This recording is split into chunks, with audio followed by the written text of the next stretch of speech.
सोनपुर गांव के एक छोर पर एक छोटा सा घर था जिसमें गौरी देवी अपनी 3 बेटियों के साथ रहती थी। तीनों बहनें खेत में काम करके अपना घर चलाती थीं। चंदा, जरा जल्दी चलो, अंधेरा होने से पहले घर पहुंचना है। हाँ दीदी, बस आती हूँ। ये मेरे पाँव में कांटा चुभ गया था। अरे बाप रे, रोज कुछ न कुछ होता है तुम्हें, कभी कांटा कभी चोट, इसलिए तो काम में भी इतनी देर लगाती हो। दीदी, मैंने पूरे दिन उतना ही काम किया जितना आप दोनों ने किया है। हाँ हाँ, बहुत काम करती हो तुम। बस करो तुम दोनों, रोज का यही झगड़ा है। पता नहीं ये जिंदगी कब बदलेगी। रोज यही खेत, यही धूप, यही थकान। दीदी, जिंदगी बदलती है, बस मेहनत करते रहना होता है। तुम बहुत भोली हो चंदा। मेहनत से क्या मिला हमें? न घर अच्छा है, न रहन सहन अच्छा है, और ऊपर से गांव वाले ताने मारते नहीं थकते। हाँ, आज फिर सावित्री काकी ने ताना मारा। कहने लगी 3 बेटियां हैं घर में और एक की भी शादी नहीं हुई। सुनकर बहुत बुरा लगा। ये लोग बहुत गलत हैं दीदी। हमें ये सब बातें कहने का उन्हें कोई हक नहीं। हक है या नहीं है, ये बाद में सोचना। पहले ये सोचो कि हमारी जिंदगी कैसे बदलेगी। मीरा दीदी 31 साल की हो गई है, मैं 27 की। अब तो शादी की उम्र भी निकलती जा रही है। काश मैं सुंदर होती। लोग कहते हैं सुंदर लड़कियों की शादी जल्दी होती है। मुझे देखो, काली हूँ, मोटी हूँ, कौन करेगा मुझसे शादी? दीदी, आप ये क्या कह रही हैं? आप बहुत अच्छी हैं। अच्छाई से शादी नहीं होती चंदा, रूप से होती है। काश मुझे कोई परी मिलती और मुझे खूबसूरती का वरदान देती। परी? अरे दीदी, उम्र हो गई है और अभी भी परियों की बातें करती हो।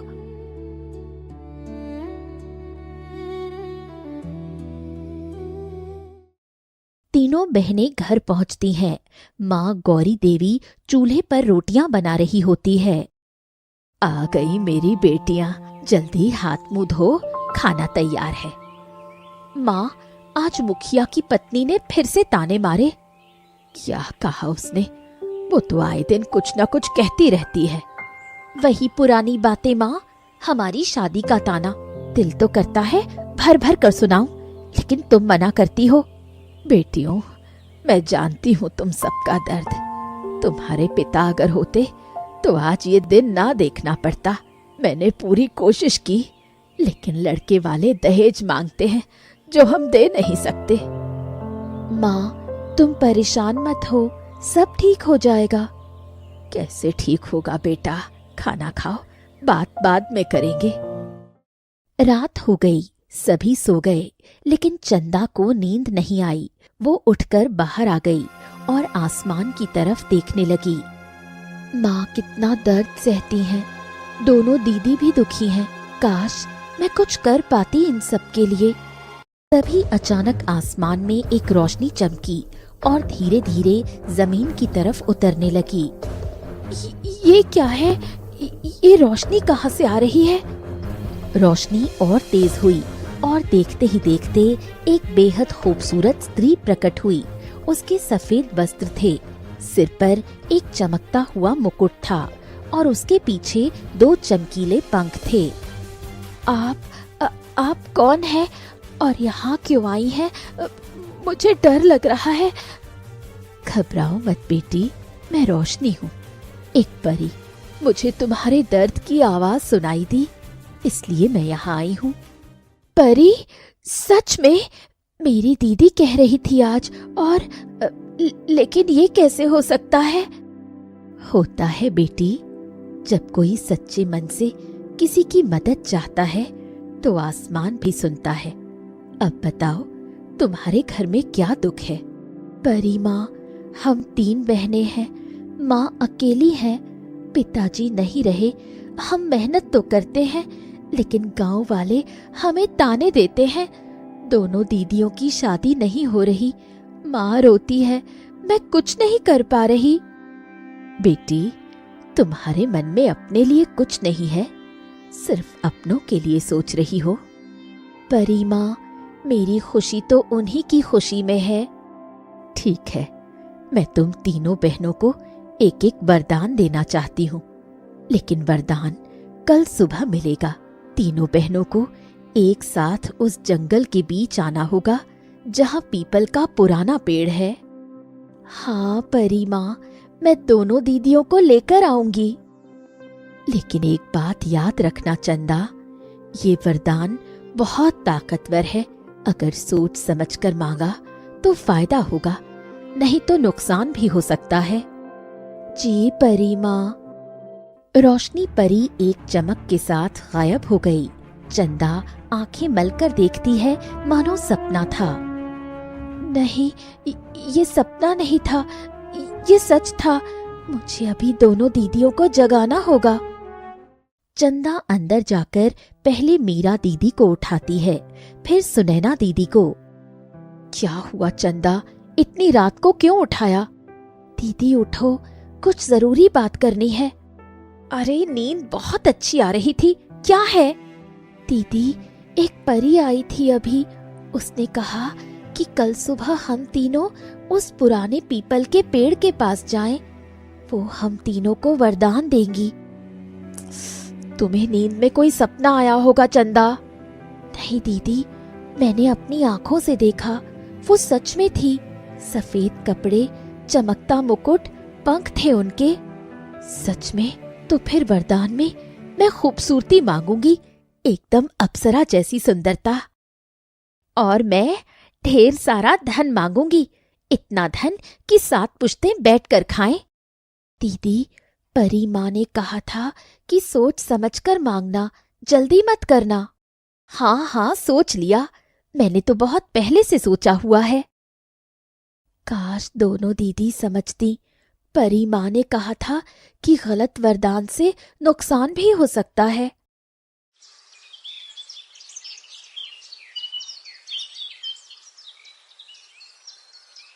अगली सुबह तीनों बहनें जल्दी उठकर जंगल की तरफ निकल पड़ी। माँ से कहा कि पास के खेत पर जा रही हैं।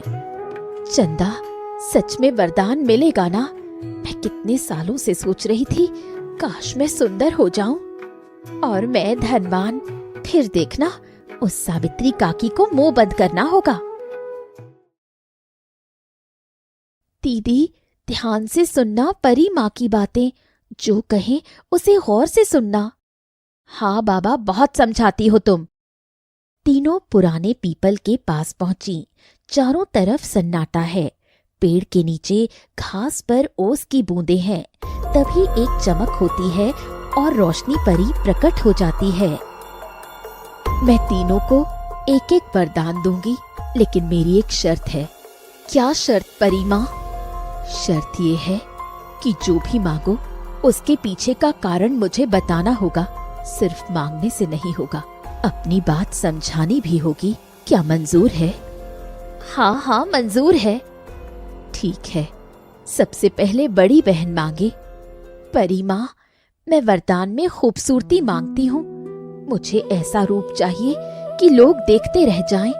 पूरे गांव में मेरे जैसा कोई सुंदर ना हो। क्यों चाहिए तुम्हें ये रूप मीरा? परी माँ, क्योंकि मेरी शादी नहीं हो रही है। लोग कहते हैं मैं सुंदर नहीं हूँ, इसलिए कोई लड़का नहीं आता। मैं 31 साल की हो गई हूँ। अगर सुंदर हो गई तो शादी हो जाएगी और माँ का दर्द कम होगा। ठीक है मीरा, तथास्तु। एक चमक हुई और मीरा का रूप बदल गया। वो अब बेहद खूबसूरत दिख रही थी। ओहो, ये तो सच में हो गया, मैं सुंदर हो गई। परी माँ, बहुत बहुत शुक्रिया। वाह दीदी, सच में बहुत सुंदर लग रही हो। अब मंजली बहन, मांगो, क्या चाहिए तुम्हें? मांगो। परी माँ, मैं धन मांगती हूँ, इतना धन कि हमारे घर में कभी कोई कमी ना हो। माँ को कभी किसी के सामने हाथ ना फैलाना पड़े। हम गरीब हैं, इसलिए गांव वाले हमें नीचा दिखाते हैं। धन के अलावा और कोई कारण? हाँ परी माँ, दोनों बहनों की शादी में भी धन चाहिए, दहेज देना होगा। ठीक है सुनैना, तथास्तु। एक और चमक हुई। सुनैना के हाथ में एक सोने का सिक्का आ गया। ये एक सिक्का? परी माँ, मैंने तो ढेर सारा धन मांगा था। ये सिक्का जादुई है सुनैना, इसे जब चाहो उपयोग करो। ये खाली नहीं होगा, जितना चाहो उतना धन मिलेगा। सच में ये तो बहुत अच्छा है। अब तुम्हारी बारी चंदा, मांगो, क्या चाहिए तुम्हें? चंदा धीरे धीरे आगे आई। उसके चेहरे पर सोच के भाव हैं। बताओ चंदा, तुम क्या मांगोगी? परी माँ, मैं सोच रही थी रात से। क्या सोच रही थी? परी माँ, मैं अपने लिए कुछ नहीं मांगूंगी। मैं ये वरदान अपनी माँ के नाम करती हूँ। उनका स्वास्थ्य अच्छा रहे, वो लंबी उम्र तक जिए और उनके जीवन में कोई दुख ना आए। और अपने लिए कुछ नहीं। परी माँ, अगर आप जोर दें तो मैं बुद्धि मांगूंगी, इतनी समझ कि जो भी मुसीबत आए उसका हल निकाल सकूं। क्योंकि रूप और धन तो आते जाते हैं, लेकिन अक्ल हमेशा काम आती है। रोशनी परी कुछ देर चंदा को देखती रही। उसकी आंखों में एक अलग चमक आ गई। तथास्तु चंदा, तुम्हारी माँ को दीर्घायु और स्वास्थ्य का आशीर्वाद, और तुम्हें वो बुद्धि जो जरूरत के वक्त काम आए। शुक्रिया परी माँ। एक बात और सुनो तुम तीनों, ये वरदान तुम्हारे पास है, लेकिन इसका उपयोग कैसे करती हो ये तुम पर निर्भर है। अगर लालच और घमंड आया तो ये वरदान श्राप बन सकता है, याद रखना। जी परी माँ, हम सभी बहनें उसका ध्यान रखेंगे। रोशनी परी गायब हो गई। तीनों बहनें खुशी खुशी घर की तरफ लौट गईं। कुछ ही दिनों में गांव में बदलाव दिखने लगा। मीरा की सुंदरता की चर्चा हर तरफ होने लगी। सुनैना के पास धन आने लगा। घर का हाल बदला, लेकिन धीरे धीरे कुछ और भी बदला जो अच्छा नहीं था। वाह, सच में मैं कितनी सुंदर हो गई हूँ। अब देखना, गांव का सबसे अच्छा लड़का मुझसे शादी करेगा। कोई रानी से कम नहीं लगती मैं। मेरा बेटा, खाना खा लो। माँ, जरा देखो मुझे, अब भी कोई मुझे ताना मारे तो बताओ। हाँ बेटा, बहुत सुंदर लग रही हो, लेकिन अब घमंड मत करना। घमंड नहीं माँ, बस अपना हक मांग रही हूँ। वहीं दूसरी तरफ सुनैना पैसे गिन रही होती है। परी माँ ने सही कहा था, ये सिक्का वाकई जादुई है। जितना निकालो उतना मिलता है। अब मुझे क्या चाहिए? तभी सुनैना के मन में एक और ख्याल आया। अब ये सिक्का सिर्फ मेरा है, दोनों बहनों को इसकी क्या जरूरत? अगर मैं अकेले इस्तेमाल करूं तो ज्यादा धन मेरा होगा।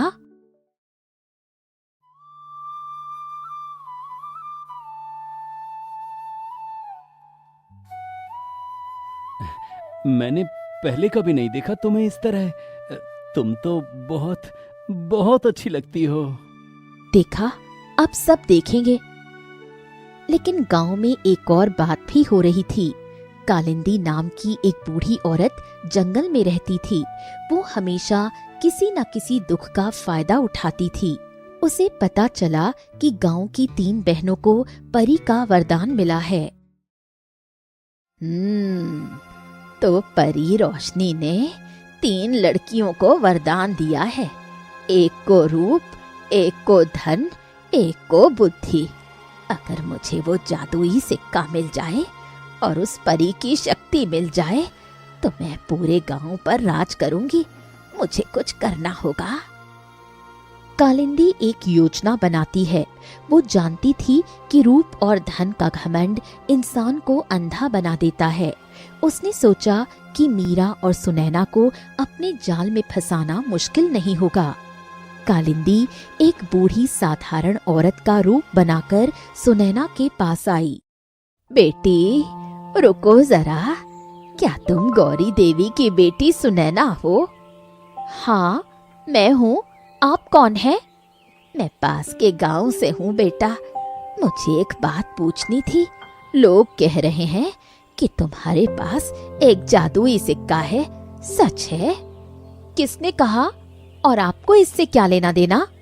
सुनो बेटा, मैं तुम्हारी भलाई चाहती हूँ। जादुई परी का वरदान मिलता है, लेकिन उसकी एक कमजोरी होती है। अगर तुम वो सिक्का किसी को दिखा दो तो उसकी जादुई शक्ति खत्म हो जाती है। क्या? सच में? हाँ बेटा, इसलिए उसे छुपा कर रखना। और सुनो, अगर तुम उस सिक्के को मेरे एक खास मंत्र से और शक्तिशाली बनाना चाहती हो तो मेरे पास आना। मैं जंगल में रहती हूँ। और शक्तिशाली मतलब और ज्यादा धन? हाँ बेटा, 10 गुना। लेकिन अकेले आना, किसी को बताना मत। कालिंदी वहां से चली जाती है। सुनैना के मन में लालच जाग उठा। 10 गुना धन? मैं जरूर जाऊंगी और किसी को नहीं बताऊंगी, वरना हिस्सा मांगेंगे।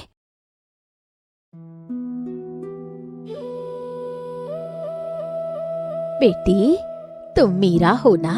सच में बहुत सुंदर हो। मुझे पता चला कि परी ने तुम्हें रूप का वरदान दिया है। बहुत अच्छा किया। लेकिन क्या? बेटा, परी का दिया रूप बहुत टिकाऊ नहीं होता। कुछ दिनों बाद धीरे धीरे ये असर कम होने लगता है। लेकिन मेरे पास एक ऐसा लेप है जो इस रूप को हमेशा के लिए स्थायी कर देगा। तुम मेरे पास आना जंगल में। क्या रूप कम हो जाएगा? हाँ बेटा, इसलिए जल्दी आना, अकेली आना। कालिंदी वहां से जाती है। मीरा बहुत घबरा जाती है। ये नहीं हो सकता, ये नहीं हो सकता। मुझे जरूर जाना होगा, लेकिन किसी को नहीं बताऊंगी।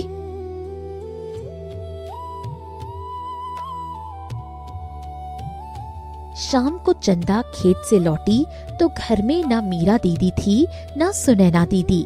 माँ परेशान बैठी थी। माँ, दोनों दीदी कहाँ है? मुझे नहीं पता बेटा, दोपहर से गई हैं, वापस नहीं आई। क्या दोपहर से? माँ, क्या उन्होंने बताया कहाँ जा रही हैं?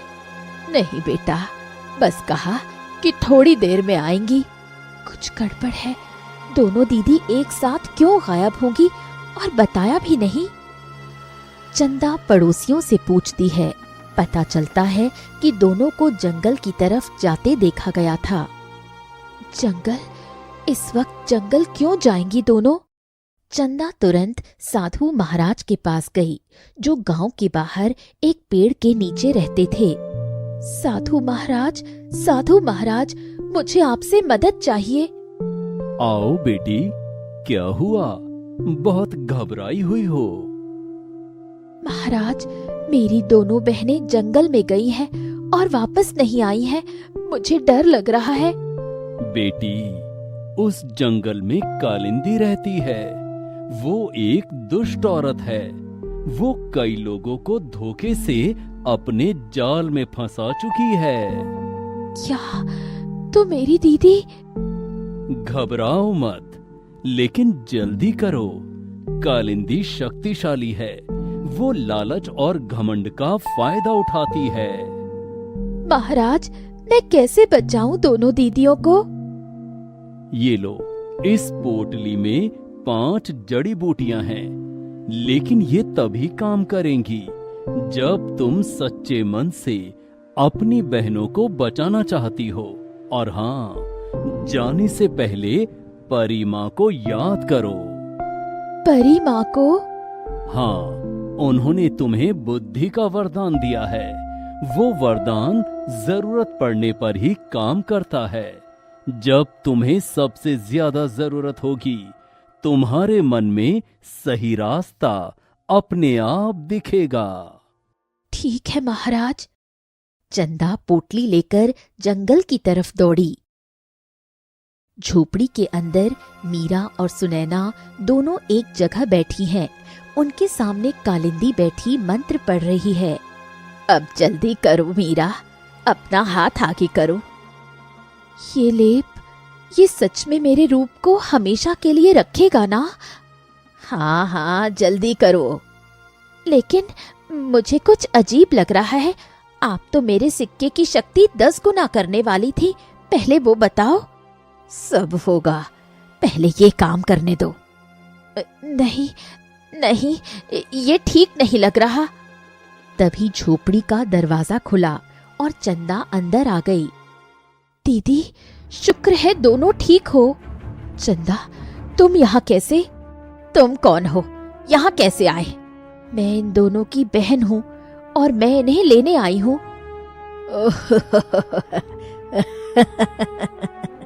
छोटी सी बच्ची मुझसे लड़ने आई है। तुझे पता है मैं कौन हूँ? पता है, आप कालिंदी हैं, जंगल की डायन, जो लोगों के लालच का फायदा उठाती है। बहुत ज्यादा बोलती है तू। अब तू भी यहीं रहेगी। कालिंदी एक काला धुआं फेंकती है। चंदा एक तरफ हट जाती है। ये क्या है? ये तो सच में डायन है। हमें यहाँ क्यों लाया गया है? चुप रहो। मुझे ये जादुई सिक्का चाहिए और उस परी की शक्ति चाहिए। अगर वो वरदान मुझे मिल जाए तो मैं पूरे गांव पर राज करूंगी। महाराज ने कहा था कि जरूरत पड़ने पर बुद्धि काम आएगी। मुझे सोचना होगा। कालिंदी शक्तिशाली है, सीधे लड़कर नहीं जीत सकते, लेकिन हर बुराई की कोई कमजोरी होती है। चंदा एक पल के लिए आंखें बंद करती है। तभी उसके मन में एक ख्याल आता है। कालिंदी, रुको। आप परी माँ की शक्तियाँ चाहती हैं, लेकिन वो शक्ति सिक्के में नहीं है। वो वरदान तो हम तीनों के अंदर है, और वरदान तभी काम करता है जब हम तीनों एक साथ होते हैं। क्या? हाँ, अगर आप सच में वो शक्ति चाहती हैं तो मुझे एक काम करने दीजिए। मुझे अपनी दोनों बहनों का हाथ थामने दीजिए, तभी वो शक्ति आप तक जाएगी। ठीक है, लेकिन कोई चालाकी की तो ठीक नहीं होगा। चंदा मीरा और सुनैना के पास जाती है और उनका हाथ थाम लेती है।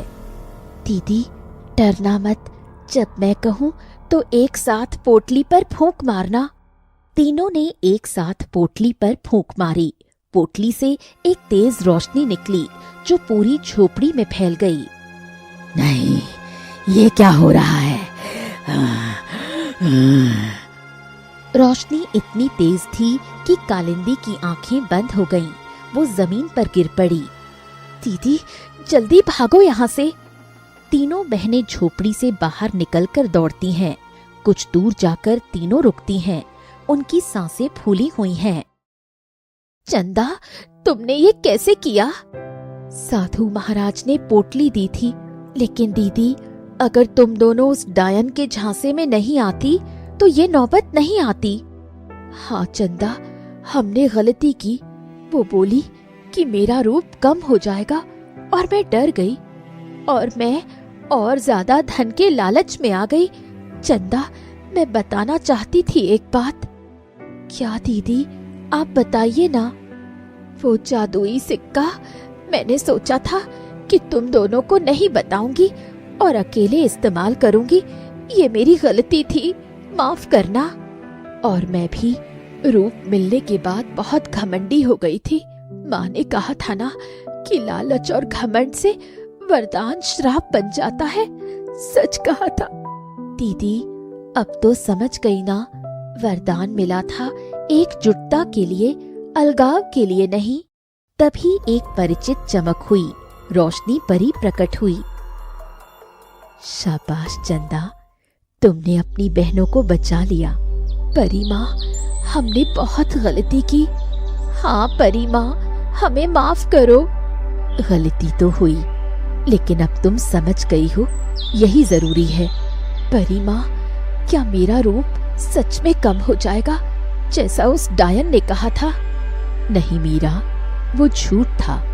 लेकिन एक बात सुनो, तुम्हारा रूप बाहर से सुंदर है, लेकिन इसे और सुंदर बनाने के लिए भीतर से भी अच्छा बनाना होगा। घमंड रूप को बदसूरत बना देता है। हाँ परी माँ समझ गई। और सुनैना, धन बहुत जरूरी है, लेकिन रिश्तों से ज्यादा नहीं। अगर पैसों के लिए अपनों को भूल गई तो वो धन किस काम का। मैं सच में बहुत छोटे मन की निकली। आज तुम तीनों की असली परीक्षा थी। रूप, धन और बुद्धि तीनों अलग अलग हैं, लेकिन जब तीनों मिलकर काम करें तब सबसे बड़ी ताकत बनती है। परी माँ, एक बात पूछूं? कालिंदी को क्या हुआ? वो मर तो नहीं गई? नहीं चंदा, वो बेहोश हुई है, लेकिन जब होश आएगा तो उसे खुद अपनी गलती का एहसास होगा। जड़ी बूटी की रोशनी में एक शक्ति थी जो बुरे इंसान को उसके कर्मों का आईना दिखाती है। परी माँ, हम घर जा सकते हैं? हाँ जाओ, और घर जाकर अपनी माँ से कुछ मत छुपाना। जो हुआ वो सब बताना। तीनों बहनें घर पहुंचती हैं। माँ दरवाजे पर खड़ी उनका इंतजार कर रही होती हैं। बेटियों, कहाँ चली गई थी इतनी देर? मुझे कितनी चिंता हो रही थी। माँ, माफ करना, हमने बहुत गलत किया। क्या हुआ? क्यों रो रही हो? तीनों ने माँ को सब कुछ बताया। परी का वरदान, कालिंदी का जाल, चंदा का बचाना, सब कुछ। हे भगवान, मेरी बच्चियों। बेटा, तूने अपनी बहनों को बचाया। बेटियों, रूप और पैसा सब बेकार है अगर अपनों को भूल जाओ। आज तुम्हारी छोटी बहन नहीं होती तो। माँ, अब समझ गए। सच में माँ, हमने सोचा भी नहीं था कि लालच हमें इतनी जल्दी अंधा कर देगा। आज से कोई भी बात एक दूसरे से मत छुपाओ, समझी? अगले कुछ दिनों में गांव में बदलाव आया। सुनैना ने जादुई सिक्के का उपयोग सिर्फ खुद के लिए नहीं बल्कि पूरे परिवार के लिए किया। उन्होंने माँ के लिए अच्छा घर बनवाया। देखो जरा गौरी देवी की बेटियों को। अरे कल तक ताने खाती थी और आज देखो उनका घर कितना अच्छा हो गया। सावित्री, अब बंद करो ये ताने। उन बेटियों ने मेहनत और एकजुटता से ये मुकाम पाया है। हाँ सच में। तभी वहां से गुजरती चंदा को मुखिया ने बुलाया। चंदा बेटा, रुको। मैंने सुना है कि तुमने अपनी बहनों को जंगल में बचाया, सच है? ये बात सही है। बेटा, मैं माफी मांगना चाहता हूँ। हमने तुम तीनों बहनों को हमेशा बोझ समझा। ये हमारी गलती थी। हाँ बेटा, मैंने जो ताने मारे उनके लिए माफी। काकी, माफी की जरूरत नहीं, लेकिन एक बात कहूँ काकी, बेटियां कभी बोझ नहीं होती। वो तो घर की नींव होती हैं। बस उन्हें मौका दो, वो पहाड़ भी हिला सकती हैं। सही कहा बेटा, बिल्कुल सही कहा।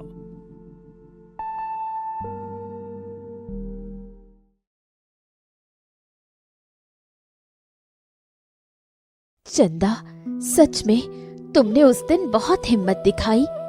हाँ, और मुझे शर्म आती है कि मैंने सिक्का तुम दोनों से छिपाया था। दीदी, सब भूल जाओ। लेकिन अब से कोई बात नहीं छुपाओगी ना? कभी नहीं, कसम। परी माँ ने मुझे बुद्धि का वरदान दिया था, लेकिन उस दिन जंगल में जब मैं सोच रही थी तब मुझे एहसास हुआ कि बुद्धि तो मुझे पहले से थी। परी माँ ने बस उस पर भरोसा करना सिखाया। सच में?